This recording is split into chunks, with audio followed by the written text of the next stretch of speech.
재단법인 공공상생연대기금 창립 3주년 기념 토론회를 시작하도록 하겠습니다. 먼저 코로나 바이러스가 창궐하면서 전 지구적으로 팬데믹 현상이 나타났죠. 전대미문의 팬데믹으로 인해서 많은 문제들이 새롭게 대두되고 있습니다. 이런 새롭게 대두된 문제들을 중심으로 해서 노동, 복지, 경제, 정치 분야에서 이런 문제들을 어떻게 다룰 수 있는지 그런 내용들을 중심으로 해서 토론회를 갖도록 하겠습니다. 먼저 노동 분야부터 어떤 문제가 코로나 바이러스의 창궐로 인해서 새롭게 대두가 되는지 그런 논의를 시작해 주십시오. 네. 코로나 바이러스가 저희한테 주었던 가장 큰 이슈 중에 하나는 한국 사회에 취약 노동이 만연해 있는데 취약한 노동자가 이런 상황에서 훨씬 더 취약성에 노출될 가능성이 높다는 것입니다. 처음에 그 콜센터에서 코로나 바이러스 집단 감염이 있었을 때 저희가 새로 알게 된 것은 한 사람이 차지하는 공간이 채 1제곱미터가 되지 않는 공간이었다는 것이었어요. 예, 그런 작업 현장에서 새로운 감염병이 일으킬 수 있는 위험이 상당히 높다는 것을 알게 되었습니다. 그래서 산업 안전이라든지 이런 측면에 있어서 우리가 새로운 사고를 해야 될 필요가 있다라는 것을 이제 보여줬고요. 조금 고용 문제로 오면 최근에 경제활동 인구조사 8월달 부가조사가 발표가 되었는데 가장 크게 타격을 받은 두 집단이 있다면 20대 청년 남성, 그 다음에 30대 여성입니다. 30대 여성은 사실은 우리 사회가 코로나 바이러스로 돌봄 위기를 겪고 있다는 것을 아주 극명하게 보여줬습니다. 문제는 이들이 상당히 많은 사람들이 비정규 활동 인구로 빠져나가는 것이고 그 비정규 활동으로 빠져나갔다는 것을 또 통계는 보여주고 있는데요.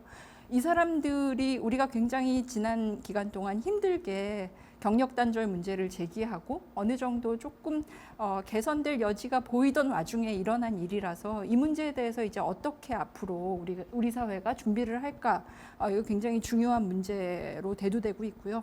20대 청년의 경우에 남성 청년의 경우에 정규직을 뺀 모든 그 형태의 비정규직 남성들이 모두 10% 이상 작년에 비해서 고용이 줄어든 것으로 나타납니다.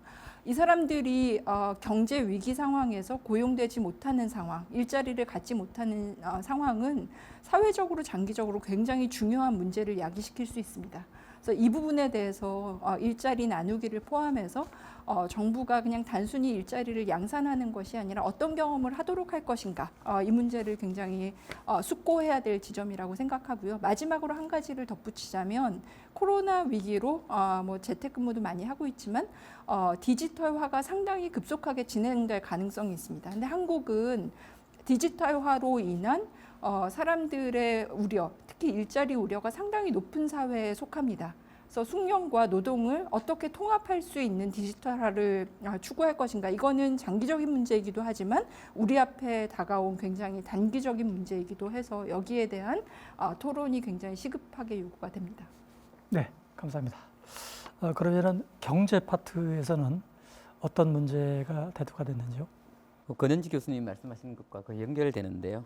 가장 크게는 그 코로나19가 확산되어지면서 셧다운이 있었잖아요. 네. 셧다운 이후에 가장 크게 타격을 본 그 분야는 당연히 생활 소비재 서비스 부분에서 소상공인들이 굉장히 큰 어려움을 겪었고요. 관련되어서 그 고용되어 있는 비정규직 노동자들 그리고 단기 노동자들이 타격을 크게 받았는데 뭐 사실 우리가 아무리 긍정적으로 보더라도 2021년 이후에 그리고 대충 2021년 후반기까지 이 지금 상황이 지속될 거라는 예상이 있고 또 한국 지금 현재 상황에서 보더라도 2차 유행이 국내에서도 다시 나타날 가능성이 있다라는 것이 지금 또 예상되어지는데 물론 최근에서 약간 완화되긴 했지만 다시 또 그 팬데믹이 확산되어진다면 이 소비재 시장의 그 저성장 혹은 마이너스 성장은 지속될 거라는 생각이 들고요. 사실 여기에 속해 있는 계층들 그러니까 소상공인들 그리고 불안정 고용 노동자들이 가장 큰 타격을 받을 수밖에 없는 구조이거든요. 그렇기 때문에 이 부분에서 어떻게 지금 정부가 좀 더 적극적으로 소득 지원을 해주는 정책을 저는 해야 된다고 생각이 들고요. 좀 더 장기적으로 거시적으로 보면 제조업 부분에서도 국내에서는 그래도 그 생산이라든가 이런 것이 특별히 문제가 없이 진행이 되고 있지만 해외 수요가 굉장히 감소하는 상황이기 때문에 그 제조업 수출 비중 자체가 계속 이제 감소되거나 회복된다 하더라도 그렇게 회복세 자체가 크지 않는, 그리고 이 상황이 계속 내년에 그리고 2021년, 22년의 경기 변화에 대해서는 점진적 회복이 있을 거라는 예측이 있지만 장기적으로 세계 수요가 감소되는 것은 사실이거든요. 그런데 한국 그 경제 지금 구조의 측면에서 보면 2015년도 이후에 그 좀 더 멀리 보면 그 세계 금융 위기 이후에 한국 제조업은 지속적으로 그 저성장 국면으로 진입하고 있었습니다. 그리고 조선이라든가 자동차 같은 경우 보면 1차 벤더의 적자 비율이 대략 한 2018년도 기준으로 보면 30%까지 올라가거든요. 굉장히 누적적으로 증가하고 있는 상황이고요. 2차 벤더들 같은 경우는 한 15%에서 20%까지 적자 비중이 증가하는데 2018년은 조금 회복되었다가 19년, 20년, 지금 올해는 더 악화된 상황이기 때문에 이 제조적 기반 자체가 굉장히 취약해지는 그런 상태로 가는데요. 현재 정부에서 디지털 뉴딜과 그 그린 뉴딜과 관련된 경기 부양 정책들을 하면서 새로운 일자리 창출을 약속을 하고 있는데 사실 그 얼마만큼 이 그 지금 위기를 당하고 있는 분야와 새롭게 성장하고 있는 분야가 매치시킬 건가에서는 구체적인 어떤 계획이라든가 세밀한 프로그램들이 만들어져 있지는 않은 것 같아요.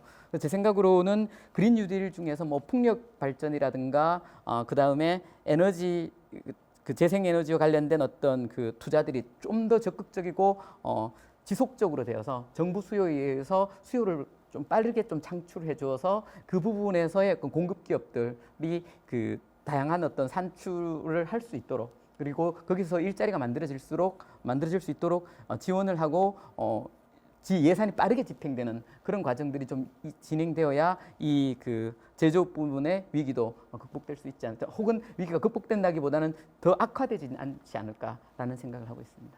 네, 감사합니다. 그러면은 정치 분야에서의 문제는 뭐가 있을까요? 참 어렵습니다. 네, 사회학적인 관점에서 본다면 지금 저희가 직면해 있는 이 코로나 상황이라는 것의 중요한 특징 중에 하나가 총체적인 위험 사회가 도래했다. 아주 복합적이고 중증적인 위험 상황이 도래했다라는 그런 점을 들 수가 있을 것 같아요. 그래서 우리가 코로나라고 얘기하면 바이러스니까 감염 위험이 1차적인데 이게 거기서 끝나는 것이 아니라 파산의 위험, 또 실직의 위험, 빈곤의 위험, 사회적인 고립의 위험, 또 그로 인한 심리적인 위험, 자살의 위험, 이런 다양한 위험들이 동시에 폭발하고 서로 또 연쇄하게 되는, 연결되는 그런 복합적인 문제가 지금 우리 정치가 또 우리 사회가 해결해야 되는 그런 상황으로 직면해 있다는 생각이 들고요. 그래서 현대에서 이 모든 위험이 사실 언제나 있었던 위험이지 않습니까? 그런데 이것이 동시적이고 총체적으로 이렇게 폭발하게 되는 것은 어떻게 보자면은 인류사적으로 굉장히 예외적이고 심각한 상황이라고 할 수가 있습니다. 그래서 이런 상황 속에서 국가의 역할이 굉장히 주목이 되고 있는 그런 상황인데요. 왜 그런지를 생각을 해보면 이런 세계화된 시대라고 하지만 여전히 정치 공동체의 공동의 위기에 대응하는 것에 집중하는 책임을 맡고 있는 그런 어떻게 보자면 가장 중요할 뿐만 아니라 유일한 조직체가 현대 사회에서 여전히 국가라고 하는 그런 사실에 기인하는 측면도 있습니다. 그래서 이른바 국가의 귀환 내지는 리바이어던의 귀환, 이와 같은 말이 이제는 거의 뭐 진부해질 정도로 매우 흔하게 등장을 하고 있는 그런 상황도 있고요. 근데 제가 여기서 던지고 싶은 질문은 어떤 국가가 귀환하고 있느냐? 각 나라에서 이것이 저는 제일 중요한 질문이 아닌가 그런 생각을 하고 있어요. 그래서 지금 코로나 상황은 현대에서 발전된 국가의 여러 성격들이 모두 다양한 방식으로 강화될 수 있는 개연성을 갖고 있는 건데요.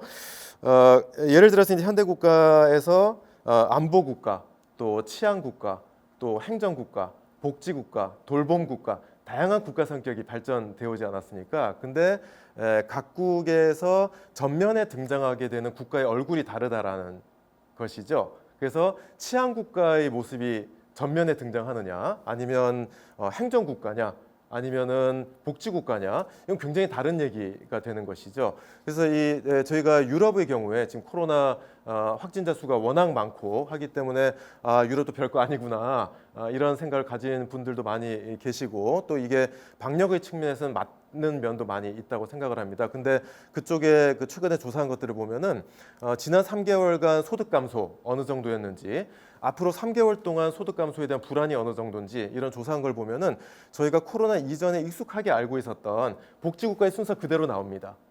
굉장히 흥미로운 결과인 것이죠. 그럼 이제 한국은 어떠냐라는 걸 물어봤을 때 저는 한국 정부가 지금 코로나 상황에 대응하기 위해서 많은 노력을 기울이고 있고 그런 점을 긍정적으로 평가를 물론 저도 하고 싶습니다만 과연 그것이 한국 사회의 불평등 구조라든지 오랫동안 지속돼 왔던 성장주의 국가의 그런 발전 국가의 전통을 얼마만큼 지금 바꾸고 있는 것인지에 대해서는 회의감이 드는 그런 부분들도 있다라는 겁니다. 그래서 단적인 하나의 예를 들어보자면은 지금 다들 알고 계시다시피 감염자 숫자라든지 그 치사율 이런 측면에서 봤을 때 인구 대비로 봤을 때 한국이 정말 잘 막아내고 있지 않습니까? 그것이 우리나라 국민들의 그런 어떤 높은 의식 수준이라든지 시민의식 같은 것도 물론 강하게 작용하고 있는 것이 여러 가지 서베이에서도 나타나고 있긴 합니다만 대한민국 정부의 어떤 우수한 효과적인 행정 시스템 이런 것들이 분명히 작용을 하고 있는 면이 있습니다. 근데 그에 반해서 이 국가별로 그런 감염률 대비로 고용률 감소 그다음에 감염률 대비로 소득 상실의 정도 이거를 비교해 보면 한국이 최대 높은 걸로 나옵니다. 그러니까 그게 감염자 수가 워낙 적기 때문이라는 면도 있지만 다른 한편으로는 국가가 그 행정적으로 방역에 성공하고 있는 그런 것에 비해서 그런 방금 말씀해 주셨던 경제적이고 노동 복지에 관련된 부분이 여전히 대단히 약한 이런 전형적인 한국의 오래된 그런 발전 국가의 모습을 지금도 여전히 계속 보여주고 있는 그런 측면이 있지 않나 말하자면 강력한 행정 국가와 미약한 복지 국가의 뚜렷한 대조 여전히 나타나고 있다는 것이고요. 국가가 철저한 방역으로 경제 활동의 지속을 상대적으로 성공적으로 시켜주고 있는데 반해서 이런 사회적인 안전을 보장해 주는 데에서의 우리의 어떤 그런 커다란 제도적인 취약점을 이번 기회를 통해서 크게 신장시키는 데에는 국가의 자원이 저희가 기대하는 정도로 투입이 되지 못하고 있다는 점, 그 점이 앞으로 개선해야 될 부분이라는 생각이 됩니다. 네, 감사합니다. 그러면은 마지막으로 사실 코로나 바이러스로 인해서 타격을 받는 집단, 뭐 소상공인 얘기도 나왔고 비정규직 얘기도 나왔고 결국은 이제 상당 부분은 복지와 관련된 이슈들이 거기서 제기된다고 볼 수가 있겠죠. 그럼 복지 차원에서는 뭐 어떤 문제를 새롭게 제기하실 수 있는지 말씀해 주시죠. 네, 뭐 새롭게 팬데믹으로 인해서 부각되었다라기보다도 뭐 전문가들은 늘 이야기를 해왔죠. 불확실성, 불안정성, 그리고 뭐 위험의 액체화. 뭐 책에서나 보던 이야기들이었을 것 같아요. 일반 시민들한테는. 전문가들은 끊임없이 문제 제기를 해왔고, 근데 그런 책에서 보던 내용들이 일반 시민들이 직접 체험하게 되었다는 것, 시민들의 마음속에 각인이 되었다라는 것, 이게 이제 큰 변화일 것 같고요. 불안정성과 관련해서 이 말씀을 드려보면 소득의 불안정성, 그 다음에 앞에서 말씀하셨던 이제 고용의 불안정성, 이런 것들이 엄청나게 심화됐죠. 근데 사실은 소득이나 고용이 불안정할 때 이제 복지제도가 이렇게 튼튼하게 받쳐준다면 어느 정도의 완충 장치로 작동할 수 있는데 앞에 뭐 신진욱 교수님께서도 말씀하셨듯이 전혀 기존의 사회보장제도가 그 역할을 하지 못했던 거죠. 소득의 불안정성과 관련해서만 말씀을 드리면 일단 기존의 사회보장제도는 뭐 예를 들면 고용보험이다 그러면 소득 활동을 하고 있는 사람과 아닌 사람, 그러니까 제로 아니면 소득이 있는 사람 이 정도, 그러니까 소득 활동을 아예 못해서 돈을 더 이상 못 버는 사람들을 포괄을 했다라는 거죠. 그런데 이번 코로나 상황을 보니까 그런 사람들도 되게 일자리를 잃은 사람들도 되게 중요한 위험에 직면해 있는 건 맞지만 많은 사람들이 근로시간이 줄어들어요. 근로시간도 감소하고 일하는 시간도 줄어들고 그런데 이 사람들은 고용보험에 포괄되지는 못합니다. 왜냐하면 여전히 일하고 있기 때문에 기존의 고용보험이 그런 부분들을 포괄하지 못했던 거죠. 연금이나 이런 부분을 생각해봐도 연금제도가 이렇게 저소득, 그러니까 소득이 줄어든 사람들의 나중에 노후의 생활에서 그러니까 커버할 수 있는, 그러니까 보장해 줄 수 있는 장치들을 가지고 있냐? 가지고 있지 않습니다. 그러니까 소득의 불안정성, 고용의 불안정성이라고 하는 것들을 사회보장제도가 충분히 포괄하고 있지 못하다. 또 자영업 같은 경우는 이번에 코로나 사태로 인해서 가장 큰 타격을 입은 사람들이 자영업인데 우리나라 자영업 고용보험 같은 경우는 임의 가입할 수 있게는 돼 있어요. 그런데 자영업자들이 고용보험에 가입해 있는 비율은 0.4%밖에 안 되거든요. 임의 가입할 수 있음에도 불구하고, 그러니까 뭔가 이제 이 기존의 고용보험 시스템이 불안정해진 사람들에게 인센티브를 주지 못하는 방식으로 만들어져 있다는 거죠. 이제 이런 부분들을 개혁하는 게 되게 필요할 것 같고요. 아까 권현지 선생님께서도 말씀해 주셨던 것처럼 또 돌봄의 문제가 또 상당히 심각한 것 같습니다.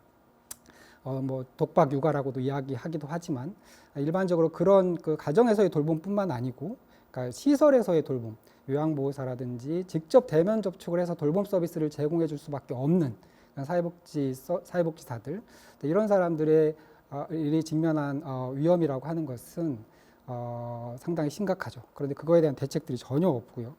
그리고 이제 이것과 연결되어서 요즘에 이제 필수 노동자라고 일반 지자체들에서 그러니까 생존의 이 사회를 유지하는데 가장 필수적인 어떤 역할을 하는 사람들, 대면 접촉을 할 수밖에 없는 노동자들의 문제가 전면에 들어섰는데 기껏해야 해줄 수 있는 것들이 지자체에서 마스크 좀 보급해주고 뭐 이 정도의 역할밖에 할 수 없었다라는 것. 그래서 우리나라에서 그동안 정말로 취약하게 존재했었지만 그것이 밖으로 드러나지 않았던 것들을 전면으로 부각시키는 역할을 팬데믹이 했다라고 생각이 됩니다.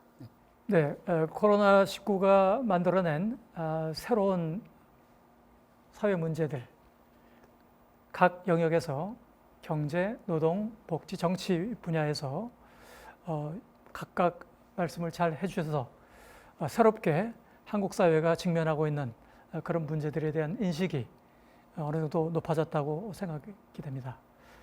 네 분 선생님께 감사를 드리면서 토론회를 마치도록 하겠습니다. 감사합니다.